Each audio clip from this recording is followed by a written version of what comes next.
మూసి ఒకప్పుడు అనంతగిరి నుంచి వచ్చే కృష్ణానది జలాలకు ఒక ఆలవాలం.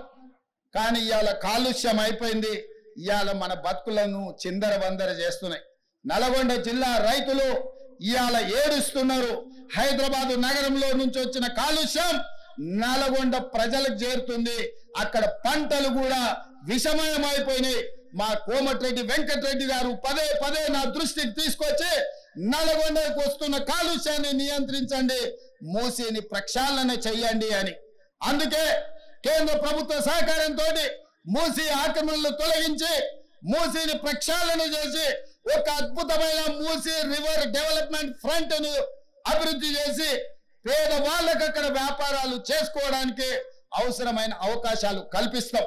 మూసి ఒకప్పుడు అనంతగిరి నుంచి వచ్చే కృష్ణానది జలాలకు ఒక ఆలవాలం.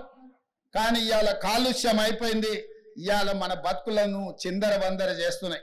నల్గొండ జిల్లా రైతులు ఇవాళ ఏడుస్తున్నారు. హైదరాబాద్ నగరంలో నుంచి వచ్చిన కాలుష్యం నల్గొండ ప్రజలకు చేరుతుంది. అక్కడ పంటలు కూడా విషమయం అయిపోయినాయి. మా కోమటిరెడ్డి వెంకటరెడ్డి గారు పదే పదే నా దృష్టికి తీసుకొచ్చి నల్గొండకు వస్తున్న కాలుష్యాన్ని నియంత్రించండి, మూసిని ప్రక్షాళన చెయ్యండి అని.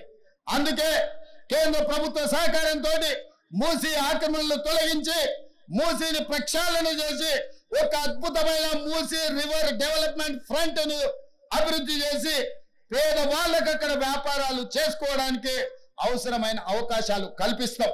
అసలైన తొలి వెలుగు. ఫాలో వాట్సాప్ @తొలి వెలుగు official.